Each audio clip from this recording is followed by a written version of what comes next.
Voilà, bonjour à toutes et à tous. Heureux de vous retrouver encore ce matin pour la troisième fois. J'ai pris un abonnement. Il y aura une quatrième. Cette fois-ci, ce sera un peu plus tard, ce sera début juillet. Mais j'ai toujours plaisir à vous apporter le conseil de Dieu. Et j'ai bien conscience que c'est à la fois une responsabilité et puis aussi une grâce qui est faite. On va lire ce texte pour introduire notre sujet. Si quelqu'un est en Christ, il est une nouvelle créature. Les choses anciennes sont passées, voici toutes choses sont devenues nouvelles. Et tout cela vient de Dieu qui nous a réconciliés avec lui par Christ et qui nous a donné le ministère de la réconciliation. Car Dieu était en Christ, réconciliant le monde avec lui-même, en n'imputant point aux hommes leurs offenses, et il a mis en nous la parole de la réconciliation. Nous faisons donc les fonctions d'ambassadeurs pour Christ, comme si Dieu exhortait par nous, nous vous en supplions, au nom de Christ, soyez réconciliés avec Dieu. Celui qui n'a point connu le péché, il l'a fait devenir péché pour nous, afin que nous devenions en lui justice de Dieu. Amen. 3 fois, le verbe devenir revient. Toutes choses sont devenues nouvelles. Christ est devenu péché. Et pour que nous devenions en lui justice de Dieu. Alors, si vous voulez bien, on va faire un petit rappel. On a commencé la première fois à voir ensemble l'importance du savoir, d'avoir de bonnes connaissances bibliques, de bonnes connaissances de Dieu, de bonnes connaissances de soi-même, de bonnes connaissances de la volonté de Dieu. Ensuite, c'était la dernière fois, on a parlé du savoir-faire. C'était important d'avoir la mise en pratique et de pas, réserver à Dieu les restes, mais de donner à Dieu le meilleur et de chercher à être dans notre service le plus expert possible, le meilleur, quoi. Parce qu'il est le meilleur, eh bien, nous voulons le servir de la meilleure des façons. Alors, on va maintenant aborder le troisième volet, et qui est le savoir-être, où il va être question de notre identité, savoir qui je suis. Ça va toucher à la transformation de notre caractère. Ça peut un peu piquer ce matin, hein, mais rassurez-vous, je ne vous en veux pas. Hein. Je ne me sers pas de la prédication pour régler mes comptes. Hein. Au contraire, moi je crois que la prédication, c'est un bon morceau de pain frais qu'on déguste. Mais quand le Saint-Esprit appuie sur quelque chose qui touche à la transformation de notre caractère, c'est simplement qu'il veut nous dire qu'il est là pour nous changer. On l'a chanté, hein. On l'a chanté, Dieu est là et il transforme et il change. Savoir qui je suis en Christ est de la plus haute importance. Car de tout cela découlera toute une qualité de vie, une nouvelle façon de se comporter et de relationner. C'est important, de l'identité découle le comportement et nos relations. Et puis enfin, je vous rappelle, c'était souligné aussi la dernière fois, qu'il y a bien une distinction à faire entre le faire et l'être. Les deux sont importants, mais quand vous devez ralentir à cause de l'âge, quand vous devez envisager la retraite, quand vous n'avez plus votre métier pour exister aux yeux du monde, aux yeux de Dieu, vous êtes toujours la même personne.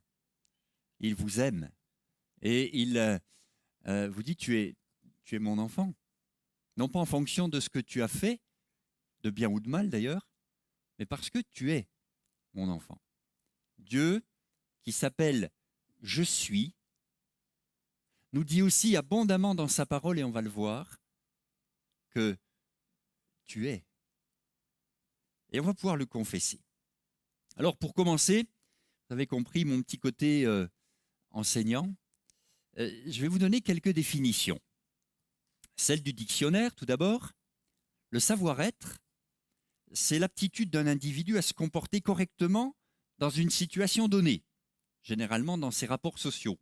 Donc du savoir-être, il en faut dans l'Église, hein, parce que nous sommes un groupe, et comment se comporter, comment savoir être au milieu de l'Église. Bien. Bon, petit clin d'œil pour Montélimar, comment à Pôle emploi on définit ça? Le savoir-être, c'est un ensemble de qualités professionnelles qui reflètent la manière dont vous vous comportez dans un environnement professionnel.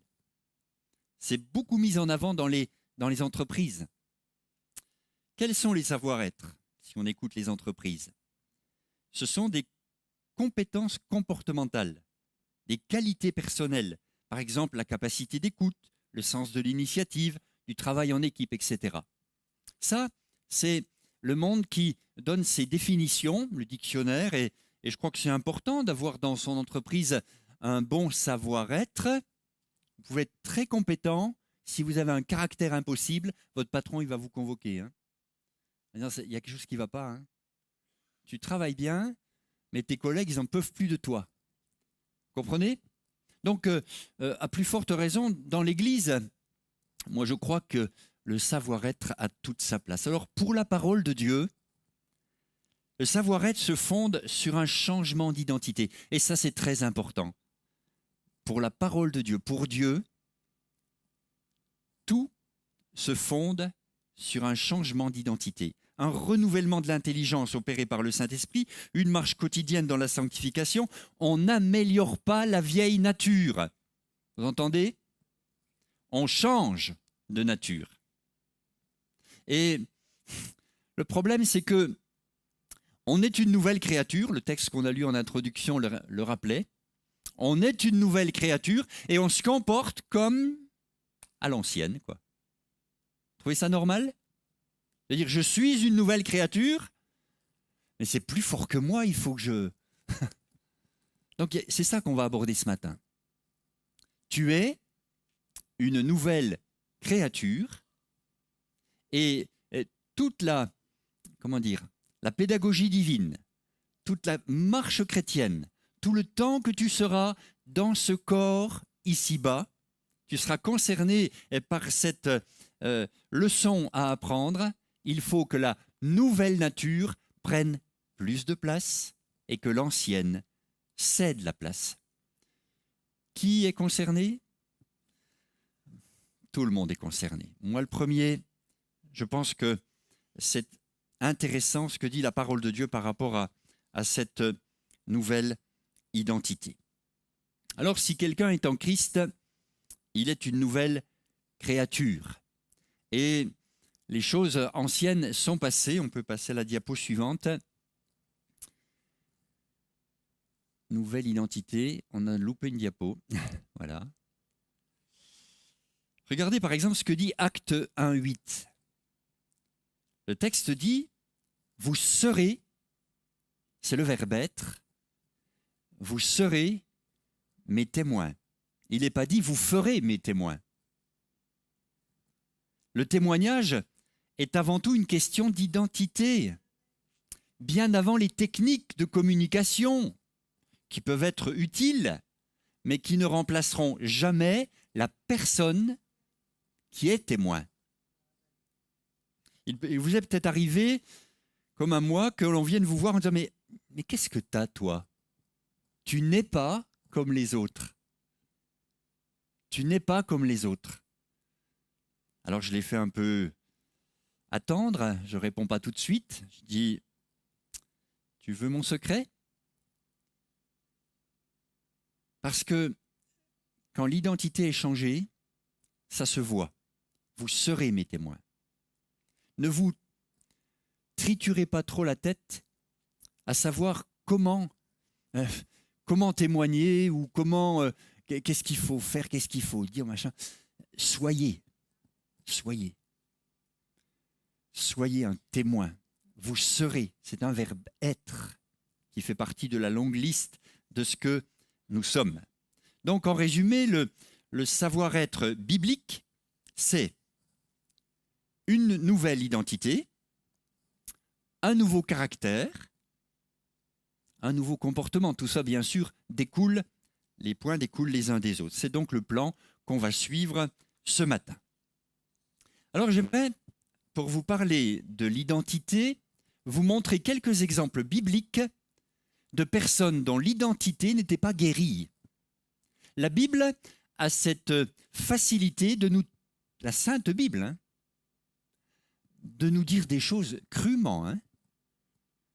C'est finalement l'histoire de l'humanité qui est là décrite dans ce livre, quand l'identité n'est pas guérie. Regardez quelques exemples.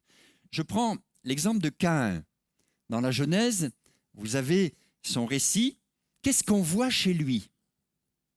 De la comparaison, il se compare à Abel, de l'irritation parce que il pense que Dieu ne le reçoit pas lui, et puis ça déclenche de la violence.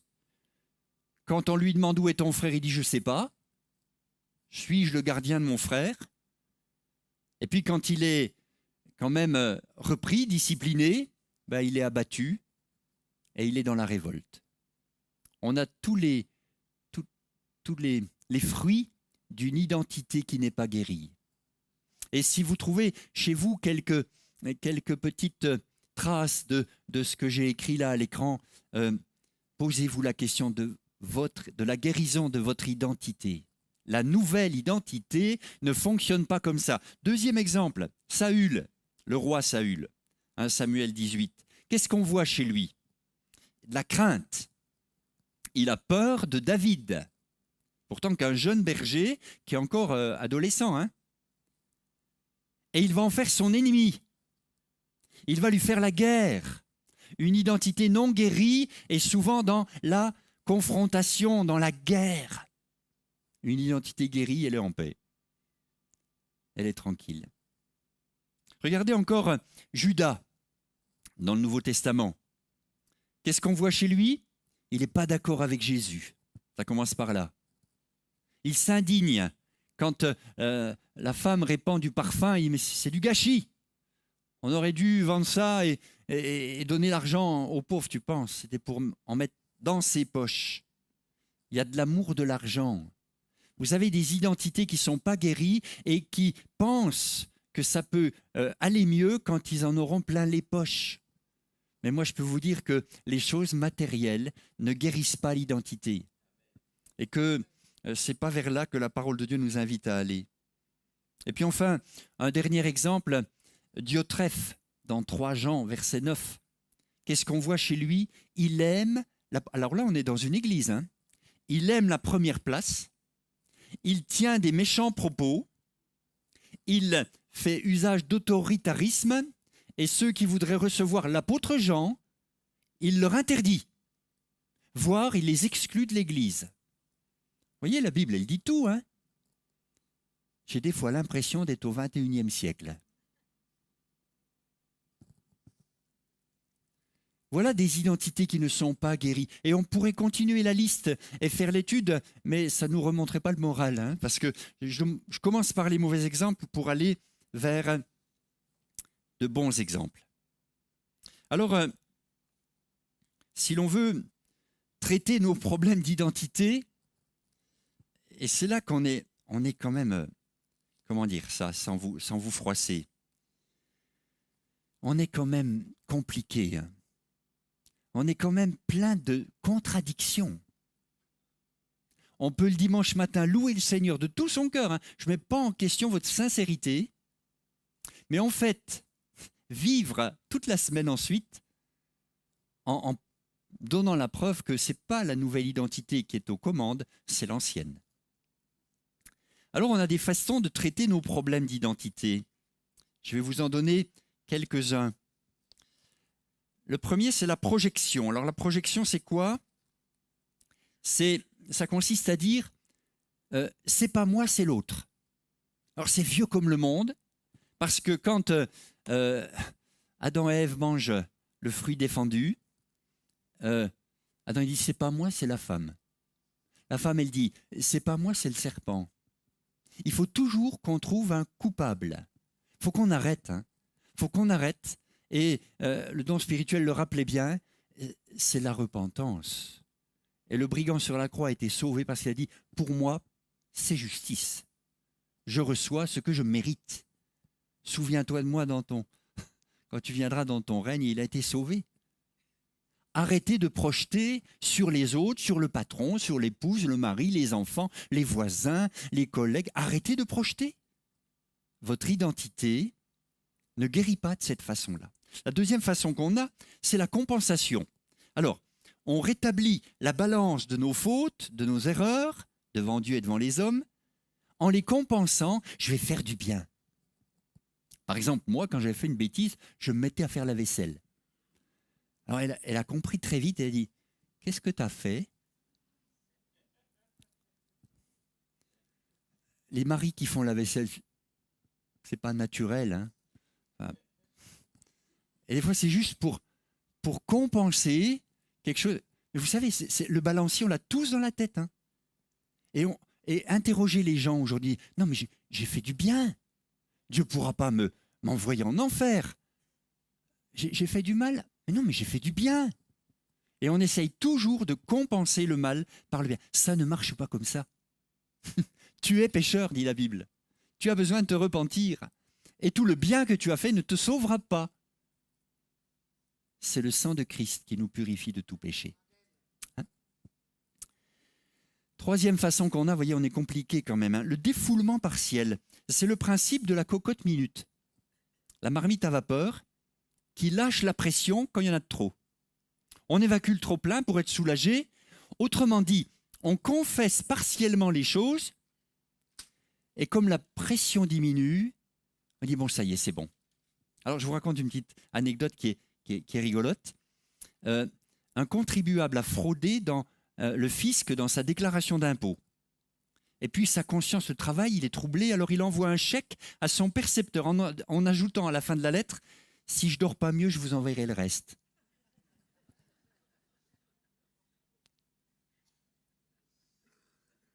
Il y a beaucoup de gens comme ça qui pensent que, bon,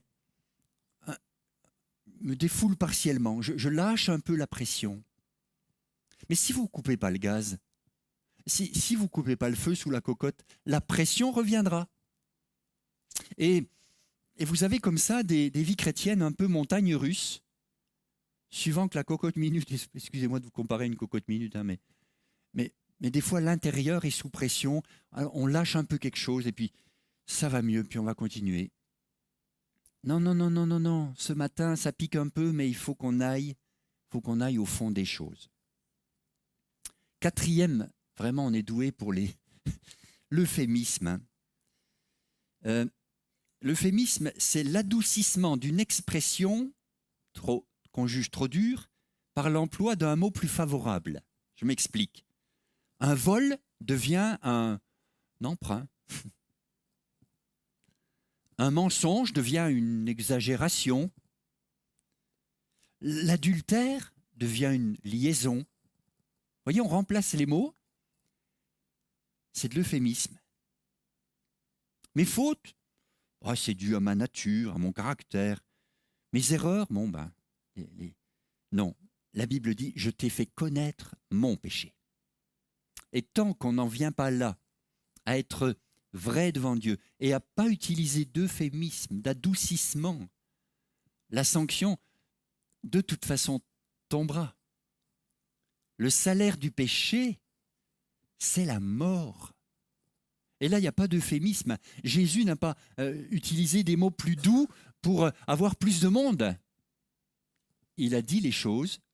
Alors tu aimes ou tu n'aimes pas, hein, mais c'est notre Seigneur. Et il a raison de faire comme ça.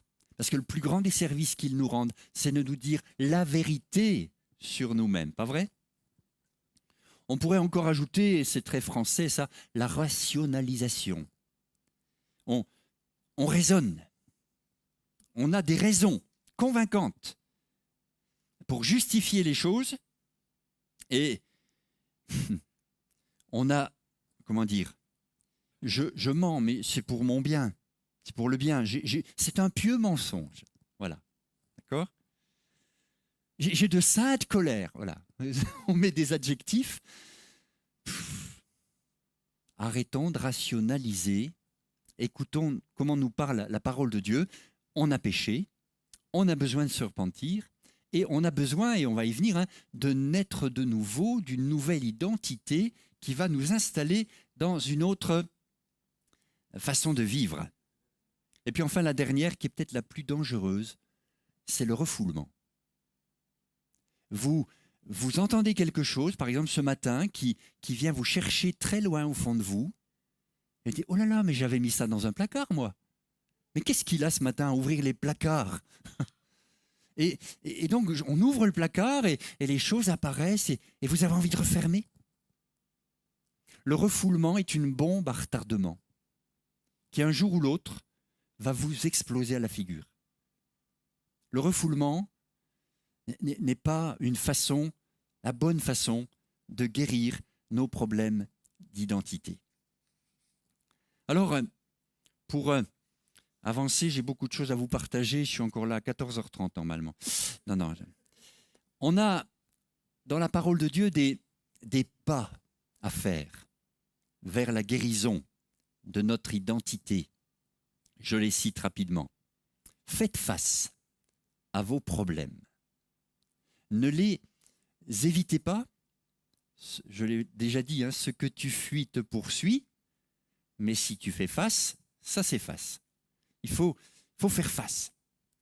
Prenez conscience de l'amour de Dieu. Vous savez, Dieu sait de quelle nature nous sommes. Et il nous aime. Et ça, c'est peut-être la plus grande des vérités à faire rentrer en nous. Dieu m'aime. Malgré ce que je suis. Comme je suis. Bon, il ne veut pas me laisser comme je suis, mais il m'aime. Et souvent, en accompagnant les personnes, on doit toujours revenir à cette vérité. Tu es aimé de Dieu. Malgré ce que j'ai fait, oui, tu es aimé de Dieu. Pierre renie son maître, mais Jésus l'aime. Il se retourne, il le regarde, et ça a suffi. Et Pierre est sorti pleurer amèrement. Et ensuite, quand il l'a retrouvé après la résurrection, il lui a dit, au fait, Pierre, est-ce que toi, tu m'aimes ?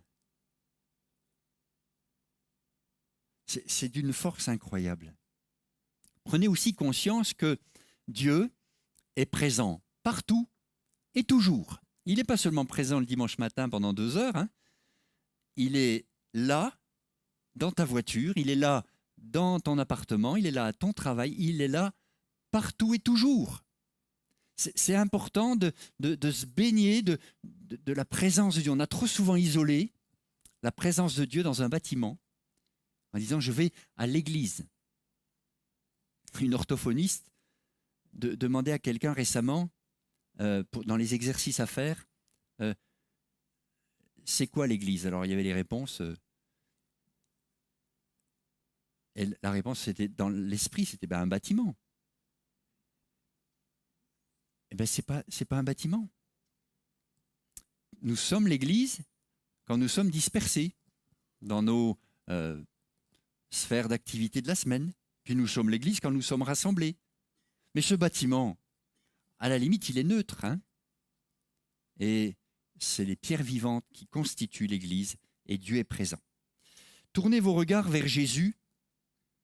Et ça c'est important parce que, on a tendance à mettre le nez sur nos blessures d'identité.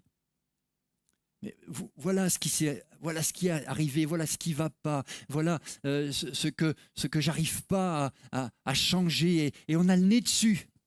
Écoutez, est-ce que je peux vous demander de lever votre nez et puis de regarder à Jésus ? Le salut dans le désert pour le peuple hébreu, c'était simplement de lever les yeux vers le serpent d'airain. Et un seul regard suffisait à les délivrer, les guérir de la morsure du serpent. Regardez vers Jésus.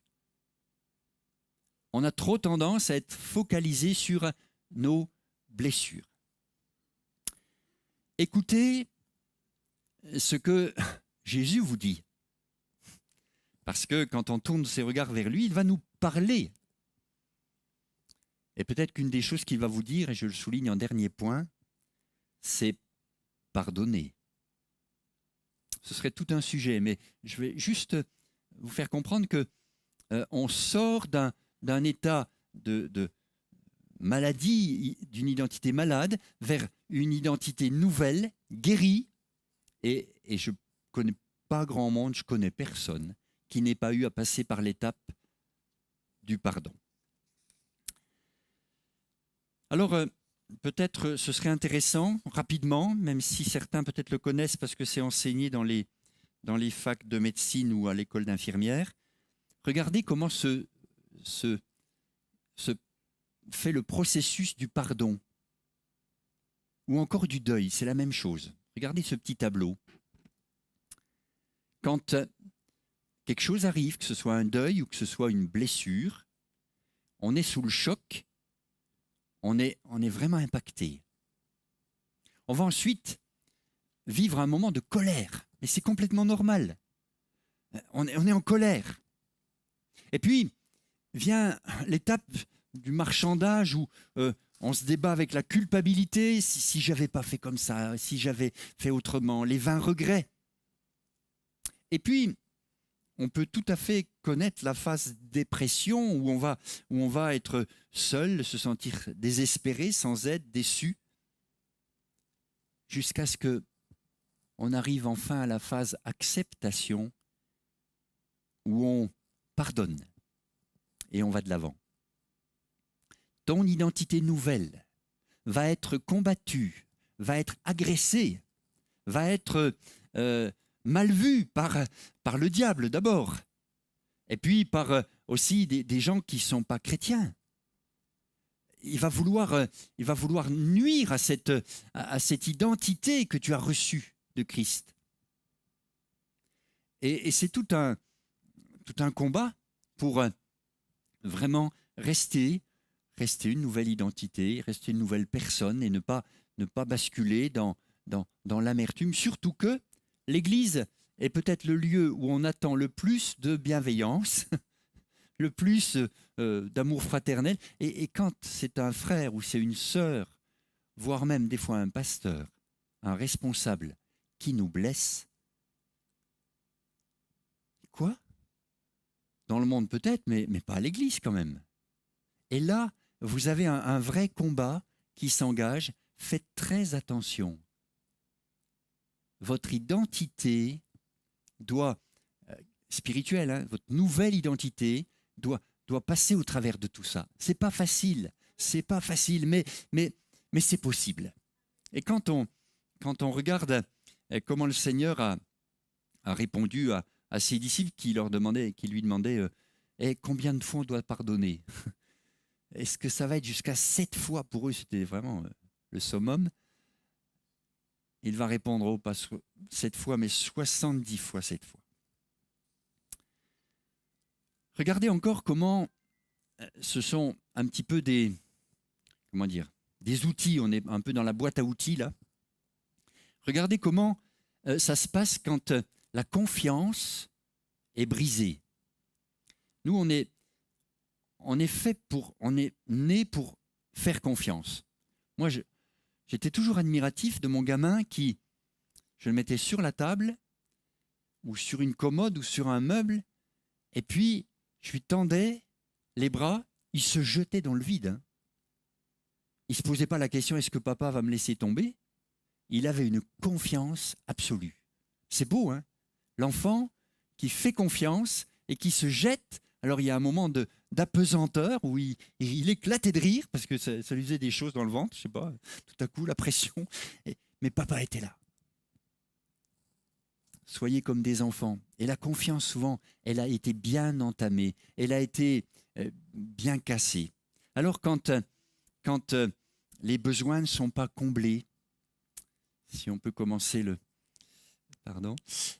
quand les besoins ne sont pas comblés, quand il y a un manque d'amour, quand les soins de base ne sont pas là, quand il y a de la souffrance physique, émotionnelle, il y a une vraie question chez mon petit bonhomme. Il se pose plein de questions et il va pas être bien.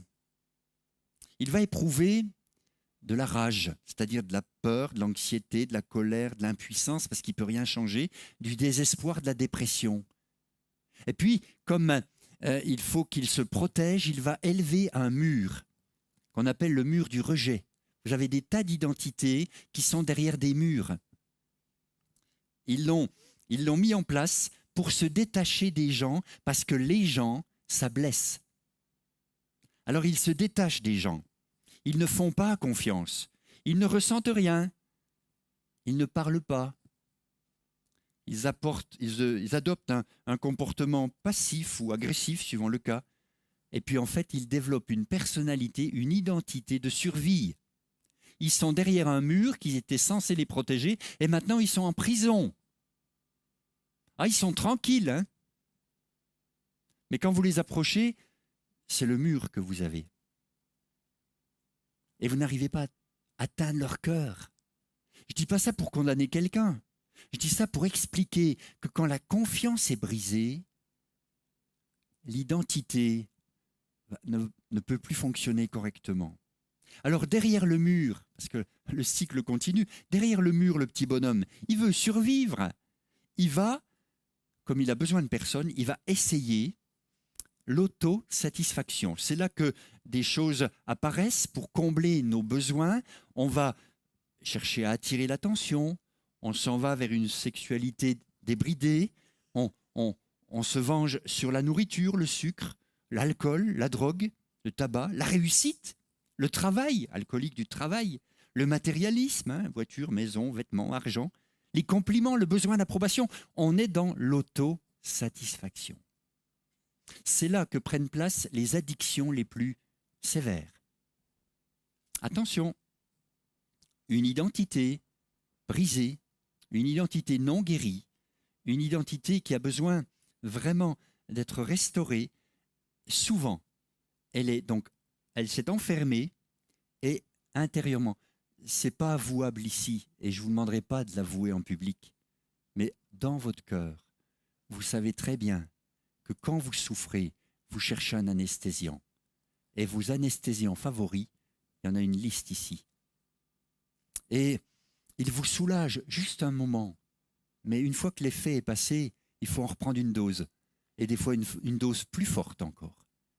On est en plein marasme. On est en pleine décadence. On est en train de se détruire. Le diable est venu pour détruire. Et voilà sa méthode. Hein. Christ est venu pour qu'on vive. Alors, bien sûr, c'est la méfiance. Vous voyez, le contraire de la confiance, c'est la méfiance qui s'installe. La personne est seule, elle est isolée. Elle ne fait confiance ni à Dieu, ni à soi-même, ni aux autres. Il ne faut pas me dire que vous avez confiance en Dieu si vous n'avez pas confiance en vous. La confiance, notre pièce est qu'une seule, notre âme n'a qu'une seule pièce. La confiance, c'est l'état d'esprit qui est à l'intérieur là. Si j'ai confiance, je vais l'avoir envers Dieu, je vais l'avoir envers moi-même et je vais l'avoir envers les autres avec discernement. Mais la méfiance est l'expression d'une identité brisée. Pourquoi je vous dis tout ça? Parce que il faut savoir de quel mal on souffre. Quand vous allez voir le médecin, vous ne lui dites pas, bon, ben, devinez ce que j'ai. Il vous dit, qu'est-ce que vous avez? C'est à vous à dire si c'est la tête, si c'est les pieds, si c'est le bras, si c'est le ventre. C'est à vous à le renseigner. C'est étonnant que Jésus dise à un malade, veux-tu être guéri? Mais je crois rêver. Je dis, mais attends, Seigneur, c'est ton job, non? Tu guéris les malades. Il est malade, guéris-le. Pourquoi tu lui poses la question, veux-tu? C'est une excellente question. Je vous la pose, je nous la pose ce matin. Veux-tu être guéri? Parce qu'une identité guérie, ça vaut la peine. Alors là, j'aurais pas le temps ce matin, mais je vous propose, il y a 1, 2, 3 diapos que je vais laisser d'ailleurs à disposition de l'Église et de ceux qui la veulent. C'est une liste qui répond à la question, et c'est la bonne question à se poser, qui suis-je en Christ? Qui suis-je? Je suis élu, je suis bien-aimé, je suis l'ouvrage de Dieu, je suis né de nouveau, je suis saint et justifié, je suis réconcilié avec Dieu, je suis né de Dieu, etc. etc. Pourquoi je passe un peu vite? C'est parce que D'abord, c'est écrit trop petit à l'écran. Ensuite, c'est un vrai et bon exercice à faire dans votre culte personnel. Prenez cette liste des « je suis ». Qui je suis en Christ? Je suis héritier, je suis membre du corps de Christ, je suis un enfant de lumière, je suis le temple du Saint-Esprit. Je suis. Et confessez la parole de Dieu. Et confessez, et on peut avancer encore, il y a des tas, je vous en cite quelques-uns. Je suis citoyen du ciel, je suis ce que je suis par la grâce de Dieu. Et puis quand Christ reviendra, je serai comme lui. Vous savez pourquoi la Bible nous parle comme ça? C'est parce que, non pas que ce soit la méthode Coué à répéter des choses pour qu'elles adviennent, pour qu'elles arrivent, mais parce que c'est la vérité. En Christ, vous êtes une nouvelle création. La nouvelle identité est primordiale. Et, notre travail de pasteur, ce n'est pas d'améliorer la vieille nature. Hein. Nous avons un collaborateur chez chacun de nos frères et sœurs, c'est la nouvelle identité.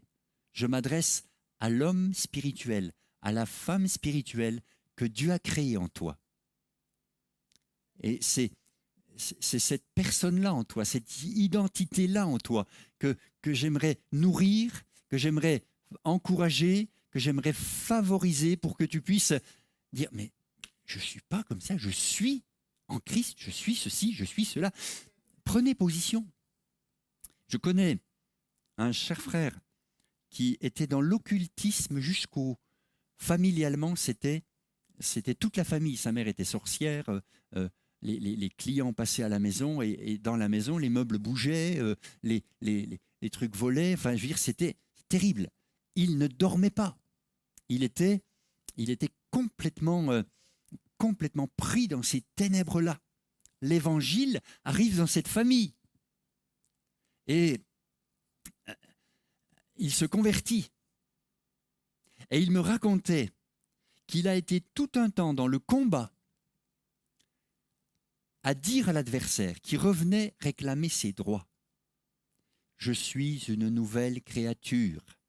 Les choses anciennes sont passées. Dégage. Croyez qu'il a dégagé comme ça?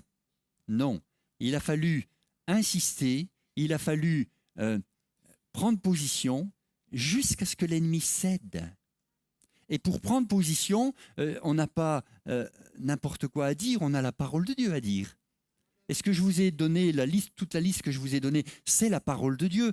Confessez-la, croyez-la, et puis vous la vivrez. Je suis enfant de Dieu. Je suis une nouvelle créature. Bien sûr, j'habite encore dans ce corps de mort. Qui me délivrera de ce corps de mort? Ce n'est pas moi qui l'ai dit, c'est l'apôtre Paul quand même. Donc lui aussi, il avait une nouvelle identité dans un corps de mort. Mais il ajoute, il n'y a plus aucune condamnation pour ceux qui sont en Jésus-Christ. Ce n'est pas une bonne nouvelle, ça? Vous savez, quand on traite de la nouvelle identité, on apporte une bonne nouvelle. Mais le mensonge de l'ennemi consiste à nous faire croire que non, pour toi, pour les autres peut-être, mais pas pour toi. C'est faux. C'est archi faux. Vous êtes né de nouveau, vous êtes une nouvelle créature et il faut vraiment, j'ai envie de vous prêcher la révolte, quoi. Révoltez-vous contre le menteur, contre le mensonge et puis prenez position. Installez-vous dans ce que Dieu dit dans sa parole et qui vous êtes en Christ. Alors maintenant que l'identité, on en a un peu fait le tour, a été évoqué, parlons un peu du caractère. Et oui, hein, une nouvelle identité va se manifester par un nouveau caractère. Vous savez, dire à quelqu'un qu'il doit changer de caractère s'il n'a pas changé d'identité, mais c'est une souffrance énorme. Parce que c'est de la morale, quoi, c'est de la moralisation. Ça ne marche pas. Ça ne marche pas. Les gens viennent à l'église, enfin, dans nos salles. Pensez qu'ils sont chrétiens? Moi, si je rentre dans une boulangerie, je ne suis pas boulanger. Hein. Si je rentre dans un garage, je ne suis pas garagiste. Hein. Ne me confiez pas votre voiture. Et si je rentre à l'hôpital, je ne suis pas chirurgien. Hein. Ne me confiez pas votre santé. Hein. On le sait bien. Donc, on a des gens qui viennent dans nos réunions, mais sont-ils nés de nouveau? On peut avoir des sympathisants ou des adhérents, mais sont-ils nés de nouveau? Et après, quand on s'aperçoit que les comportements, le caractère n'est pas là, mais tu as oublié l'étape nouvelle naissance. Attention, c'est un risque, hein, parce qu'il y a des gens qui aiment nos églises. Alors qu'est-ce qu'ils aiment? Ils aiment la musique, ils aiment les chants, ils aiment même la prédication. Et puis ils aiment l'ambiance. Bon. Mais vous croyez qu'ils sont nés de nouveau? Nicodème était un pharisien quand même d'un certain âge, et Jésus l'arrête en disant, si un homme ne naît de nouveau, il ne peut pas entrer dans le royaume de Dieu. Vous voyez? Attention. Donc, quand on va parler du nouveau caractère, c'est bien parce que l'identité a été changée. Si le cœur est changé, si l'intérieur est changé, l'extérieur va changer. Donc le nouveau caractère dans l'explication de la parole de Dieu, c'est que le fruit de l'esprit va se manifester. Vous allez manifester le fruit de l'esprit, Galates 5, 22, vous connaissez les 9 aspects du fruit de l'esprit, l'amour, la joie, la paix, la patience, la bonté, la bénignité, la fidélité, la douceur, la tempérance. J'en prends juste un exemple, rapidement.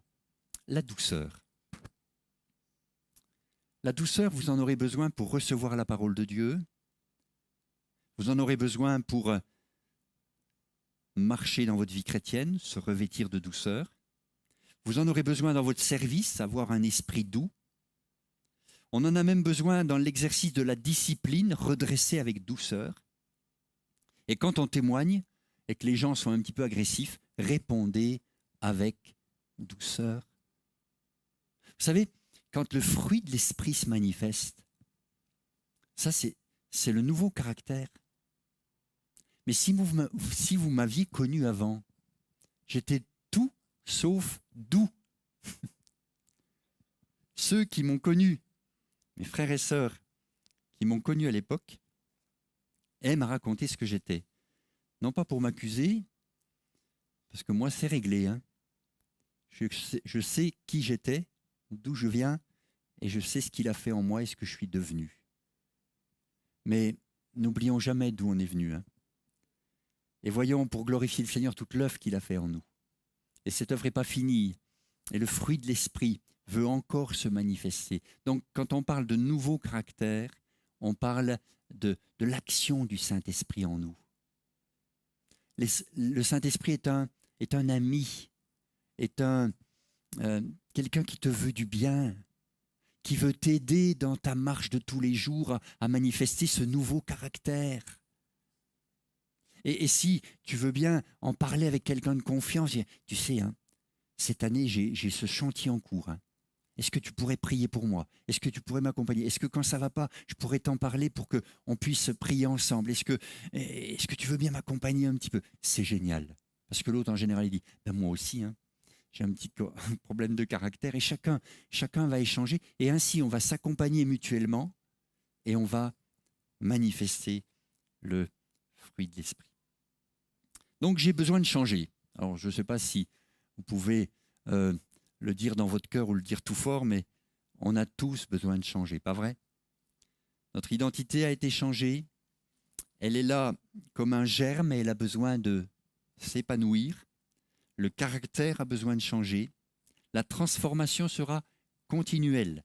Que celui qui est saint, dit l'Apocalypse, chapitre 22, verset 11, que celui qui est saint se sanctifie encore. Donc, ce n'est pas pour dire que vous n'êtes pas une nouvelle créature, ce n'est pas pour dire que vous n'avez pas un nouveau caractère, mais c'est pour vous dire que le travail est en cours. Et moi, j'aime bien ce petit panneau qui dit « Chantier en cours, merci pour votre patience ». Quelqu'un qui est en construction, on ne va pas le casser, on ne va pas le décourager, il est en train de se construire. Maintenant, peut-être que la construction s'est arrêtée depuis un moment. Peut-être que tu n'avances plus, que ton caractère chrétien aurait besoin quand même de reprendre la route et de faire encore des progrès. Que Dieu te bénisse. on a tous besoin de changer. Et on a tous quelqu'un qui veut nous aider à changer. Merci Seigneur. Alors, quand l'identité est changée, quand le caractère manifeste le fruit de l'esprit, on va donc voir un nouveau comportement. Le cœur, l'intérieur est changé, le comportement, l'extérieur va donc changer aussi. C'est du cœur, dit la parole de Dieu, que viennent les choses. Alors les bonnes et les mauvaises. Hein. Et le psalmiste dit « Toutes mes sources sont en toi ». On a vraiment des ressources pour vivre un comportement à la gloire de Dieu. Quand Jésus dit « Aimez vos ennemis », tendez la joue gauche quand on vous frappe sur la droite. Ça va, ça pique pas de trop? Qui, naturellement, est capable de vivre comme ça? Alors lui, ce qu'il a dit, il l'a vécu pour lui-même. Hein. Et à la croix, il n'a rien dit. Une brebis muette devant ceux qui la tondent, il n'a rien dit. Ce n'est possible que si évidemment je le laisse à la bonne place. Alors quand vous voulez changer un comportement, faites attention. Faites attention. Le comportement est la face visible de quelque chose de caché.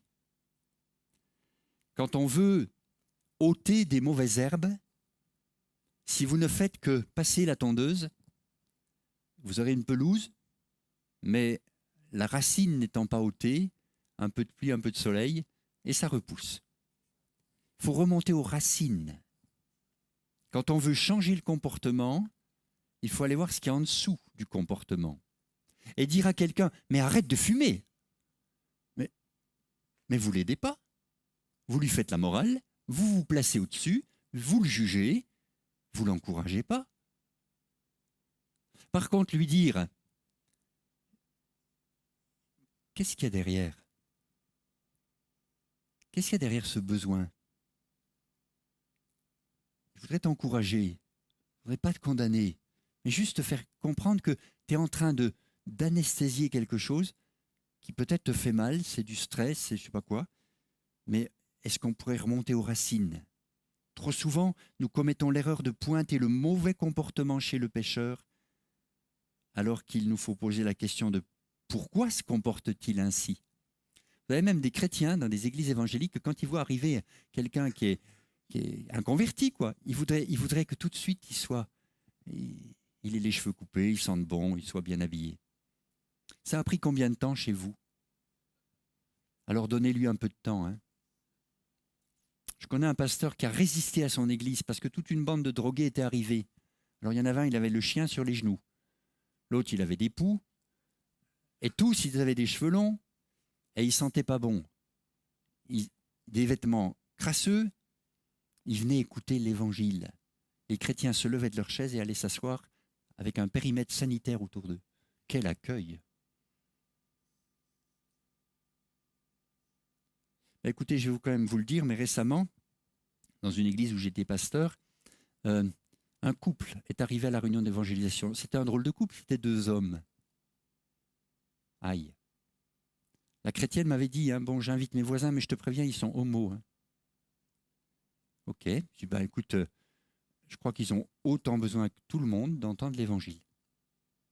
Ils sont arrivés, peut-être un peu dans la provocation, mais ils se tenaient par la main, quoi. Et ils sont allés s'asseoir. J'ai été humilié par l'attitude des chrétiens qui se sont levés et qui sont allés s'asseoir à bonne distance, comme si c'était un virus qu'on peut attraper dans l'air, quoi. Ils ne sont plus jamais revenus. Et on comprend pourquoi. Vous savez, quand un pécheur franchit le seuil de cette porte-là, réjouissez-vous. Hein.